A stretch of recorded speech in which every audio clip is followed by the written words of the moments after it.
Yo, once again, it's on. Back at you one more again, Real Kens TV and the House Like Kitchen Sinks. Hopefully you like the video. Feel free to comment, definitely share, subscribe to the channel if you're not already subscribed. And be sure to hit that post notification. So anytime I bring you this action and this heat, guess what? You're amongst the first to receive. With no further ado, let's get into this afternoon's video, if you will. It's about 3:51. Is it Wednesday? Yeah, Wednesday afternoon. And I want to share a little story with you all before I go in for my evening shift. You know, oftentimes, man, when you locked up in prison, it's a very, very difficult situation. It's a very hostile environment. And so, you know, you're dealing with so many different personalities. Now, in this particular story, it was a dude, and to be honest, I really don't remember what his name is. So we're just going to refer to him as Steve, because I can't recall what his name is. See, in prison, you never really know a person's real name in most cases. You know, typically they got a nickname, you know. But I can't remember this guy's name, like I said, so we're going to call him Steve. Steve was a dude. Now, we had a prison camp. We're not actually at a penitentiary. There's a difference. A prison camp typically doesn't have a fence, lower level inmates. And it doesn't mean that, you know, inmates are soft or anything like that. Typically, it's if you have a crime that's, you know, not very serious as far as like it's non-violent, you know, it's non-sexual, something like that, you'll probably end up going to a prison camp. But some inmates have started out like at higher levels behind the fence, and they work their way back, work their way down, you know, they stay out of trouble, get good conduct, and eventually they're able to go to a prison camp. So, you know, we're at a prison camp, and Steve comes into the dorm. We're in a dormitory. It's about it's a 50-man dormitory, and everything's cool. You know, he comes in. You can tell that he's done time before. You know, he was about, I'm trying to paint a picture for you. He was about 5'9", probably about 210, 215. Kind of husky. You know, you can tell he's been working out, got bald head, tattoos or whatever. And, you know, he don't really say much initially. So as time goes on, I guess he gets more and more comfortable. Steve would play the phone a lot. Now, playing the phone or riding the phone basically means he stayed on the phone a lot.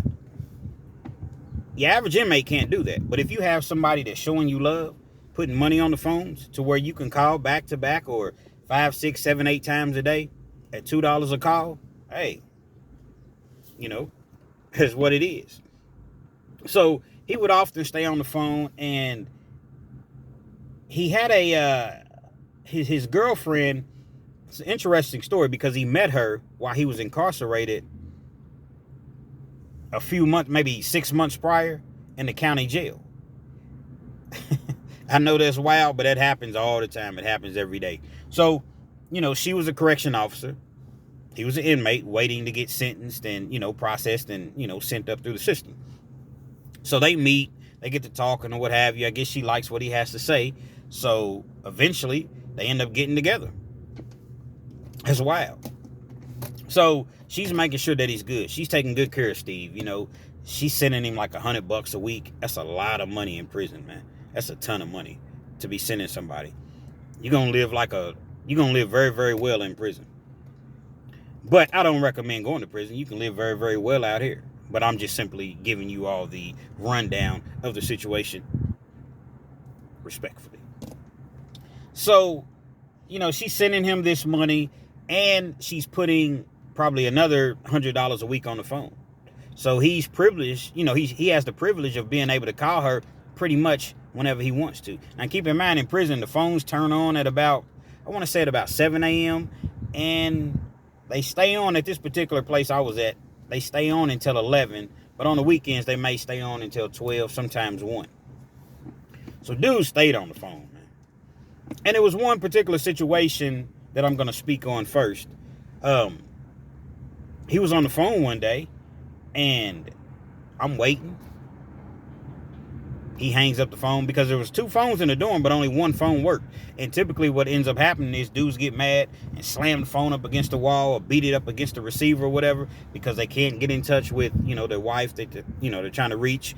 Or the phone is kind of staticky or whatever, and you're just frustrated, so you just beat the phone, which is not the best. You shouldn't do that because now you're not going to have any phone to use.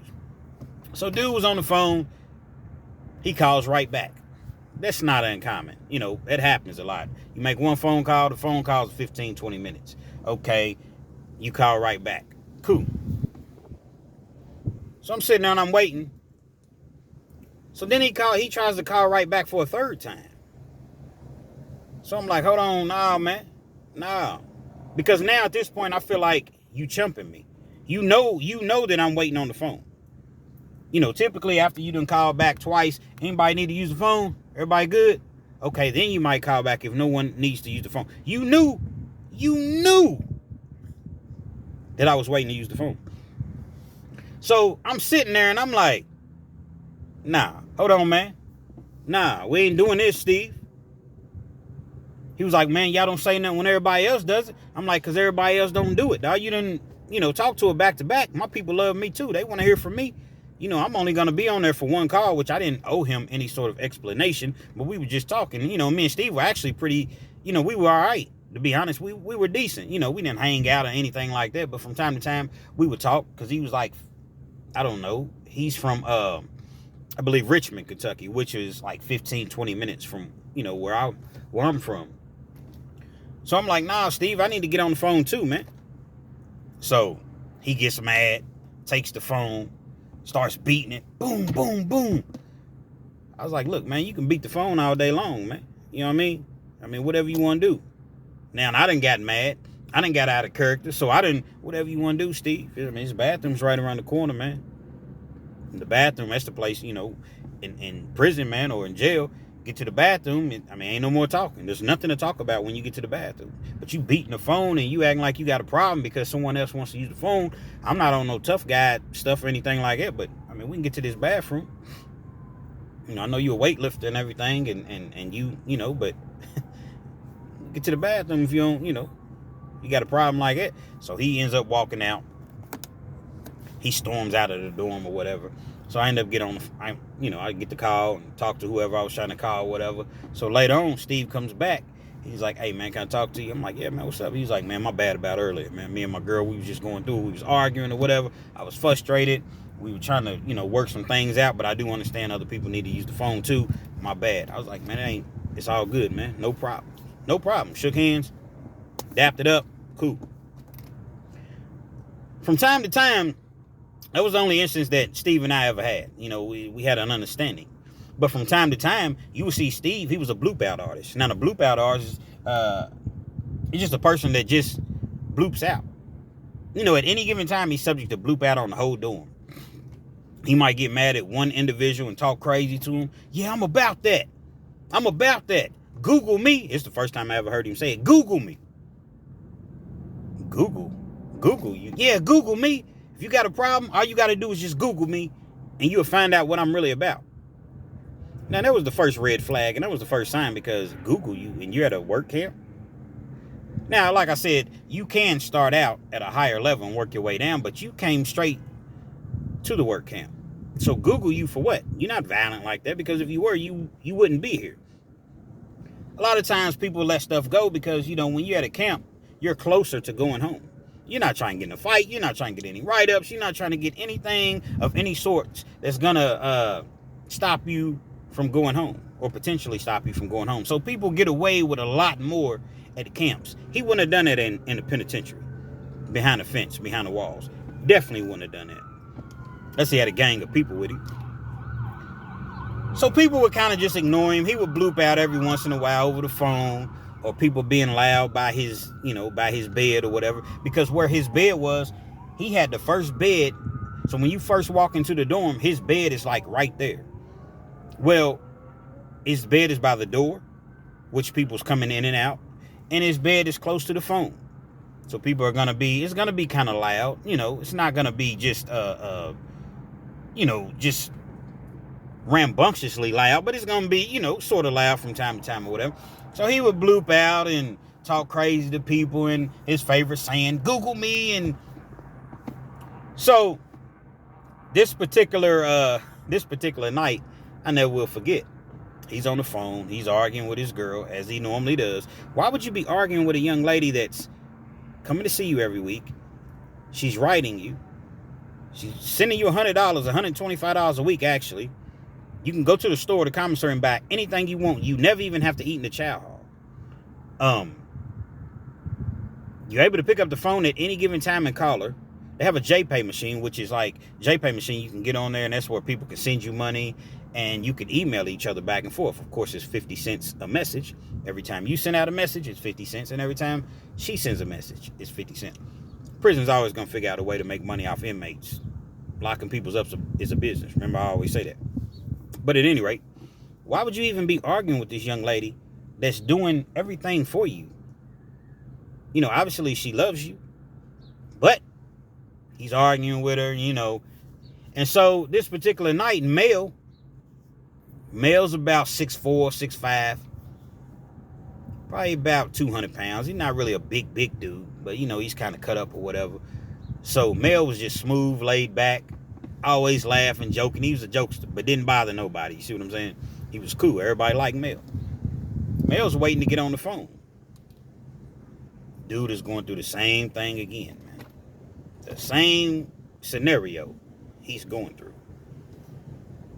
And when I say the same scenario, meaning how he, you know, acted when I was waiting to get on the phone.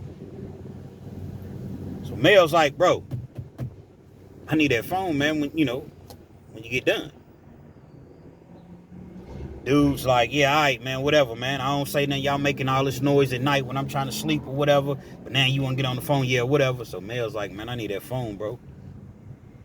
So Male, he doesn't go hang up the phone. That does happen in prison. You know how you see like on the videos, the rap videos and the movies, somebody will be on the phone and, yo, phone check, homie, and they'll hang up the receiver. Male didn't even do that. He gave him enough respect. Let him finish his phone call, whatever. Dude finishes his phone call and calls his girl right back. Now, Male had left the dorm and came right back in. He was like, I'll be right back. Because, like, there's a day room where they have, like, the games and the TVs and stuff like that. So, Male had ran out to the day room, came right back in. He see dude still on the phone. He's like, bro, I need to use that phone, man. Dude's like, hey, man, don't disturb me when I'm on this phone, dog. And that's called trucking. In prison, that's called trucking. Whenever you know, if you grab the remote control and just change the channel when other people's watching it, or you just ride the phone knowing other people are waiting, or you just jump in front of somebody, you know, for the microwave or commissary line or whatever, that's called trucking. Now, depending on who you truck, you could potentially get your wig split, get your noodle pushed all the way backwards. But 9 times out of 10, you're not going to truck anyone that you know is about that life. So typically that's not going to happen. So him and Male, you know, he's not a loud dude or whatever. So dude gets to talking crazy to Male. Look, I told you, man. Don't ask me about this phone no more. Anybody got something to say? We could get it right now. Well, this is between you and Male, but you stand up and you yelling in the whole dorm. Anybody in here can get it right now. So I guess his girl's telling him, baby, calm down or whatever. He's like, no, I'm sick of this. You sick of what, Steve? Nobody did nothing to you, man. You know, Mr. Angry Man. Matter of fact, we're going to call him Angry Man. I can't rewind all the way back to the beginning of the video. That would be a long rewind. So we're not going to call him Steve. We're going to call him Mr. Angry Man. It fits his personality a lot better. Mr. Angry Man. Angry Man, period. We ain't going to take the Mr. off. Angry Man. So Angry Man, he's going through it and he's yelling, anybody got a problem with me right now? Male didn't say nothing. Male goes back to his bunk, to his area, because we were in cubes, 4-man cubes. He goes back to his area, puts his shoes on, walks up to the phone, bathroom. Dude's ignoring him. Angry Man is sitting there eating nachos, chili, cheese, jalapeno peppers, all the things that you can buy when you're able to spend $125 a week. So he's sitting there, he got his Faygo soda, you know, sitting on the floor. He's eating his nachos. He's like, look, dude, I done already told you, man. I ain't got time to be. Mel tells him again, bathroom, man. I'm tired of your mouth. Let's get to this bathroom, man. Mel goes in the bathroom. As I previously said, when you go to the bathroom in prison, or you invite somebody to the bathroom, or you tell somebody to put their shoes on, if you even give them the courtesy of doing that, you're not going in there to talk. And once you get in there, it's up. And if it's up, it gets stuck. It ain't coming back down. It's stuck. Mel goes in the bathroom, waits a couple minutes. Dude he's still on the phone. He comes back out. He's like, bruh, I'm going to ask you one more time, man. I'm going to give you one more. Let's get to this bathroom, man. Dude said, angry man said something slick to Mel. Bop! Clocked him. I'm talking about Mel clocks him. Now keep in mind, Mel 6'4", 6'5", about 200 pounds, but he's a strong dude. Big, strong, young dude. Well, he wasn't really that young, but he was, 27, 28, whatever at the time. Angry man was probably about 40. Mel clocks him. All you see is nachos fly in the air and his feet. His feet are up in the air, because he gets hit, so his chair rocks backwards. Only reason his chair didn't fall over is because the wall saved him. There's a wall right there that the phone is hanging on, so the wall saved him. Mel was like, come on, get on up, man. Get on up. I Googled you. Get on up. Dude is still talking crazy, man. He ain't trying to fight. He's still talking crazy. Mel hits him again. Bop. Bop, bop, bop, bop. Like he hits him about 4 or 5 times. Dude falls down on the ground. He falls down on the ground. He's bleeding. He got nacho cheese and dip all in his beard. You know what I mean? Chili all on the floor. People's laughing. Half the dorm is laughing. I'm just looking. I'm shaking my head. So dude jumps up. Mel could have stomped him out because he's on the ground. Dude jumps up, runs to the door. He hit me. He assaulted me. He runs to the door. This is Mr. Google me. Mr. Google me / angry man. So Google me runs to the door. These particular doors, like in the dorm, we weren't locked in. So you could you just push the door and you go outside. The guards tower is in the middle. Everything is glass. So, the front doors are glass. So you can see pretty much everything going on in the dorm. But the CO, he probably wasn't paying attention. He was probably on his phone or, whatever CO was doing. He runs to the CO booth or whatever. He hit me. That guy right there, he assaulted me. So the CO comes in and actually, before he comes in, they sit there in the booth for probably, 3 or 4 minutes. So I guess he's explaining everything that happened. Mel's laughing. Everybody's laughing, man. Everybody's laughing at Mr. Google me.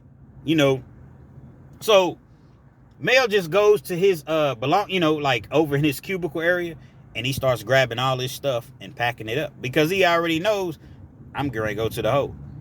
You got a work camp, so you get in a fight in a work camp. They're going to lock you in the hole for about a day or two. And they're going to ship you off to prison, behind the fence.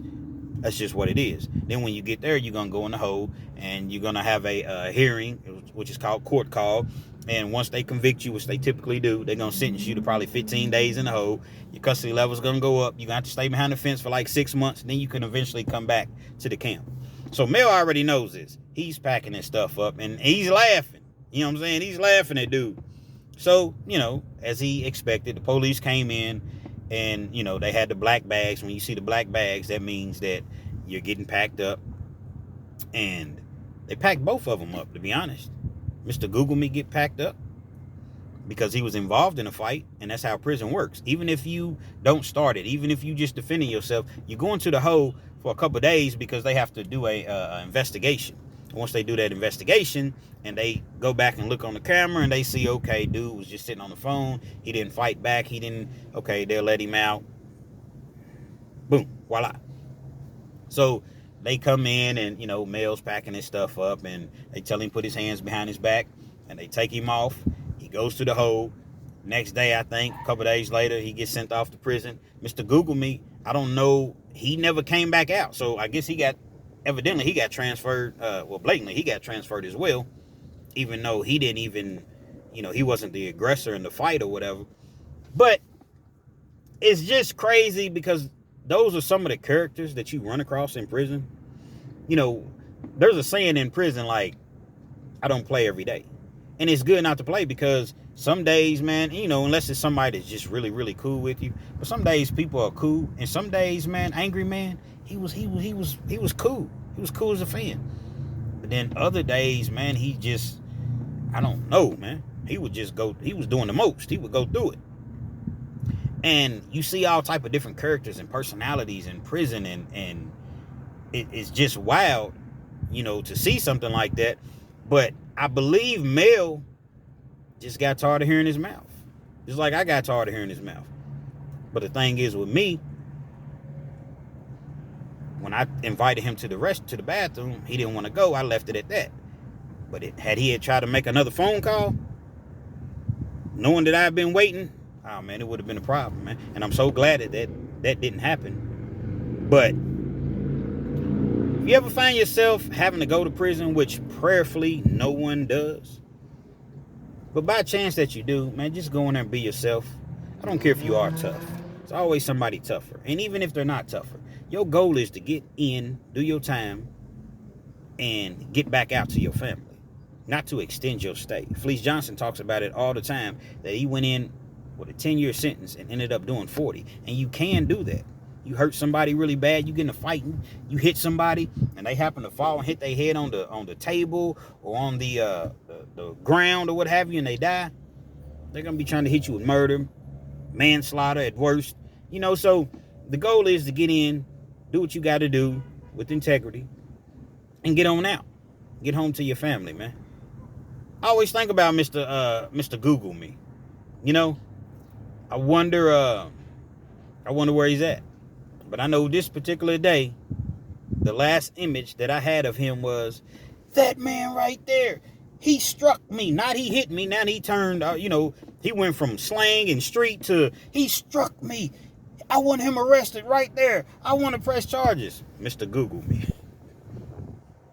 Crazy, man. Real Kens TV. Hopefully you enjoyed the story. You know, feel free to comment, definitely share. Subscribe to the channel if you're not already subscribed, and be sure to hit that post notification. So anytime I bring you this action and this heat, this motherfucking heat, guess what? You're amongst the first to receive. And if you don't know about Real Kens TV 859, all you got to do is Google me. That's all you got to do. Google me. Respectfully.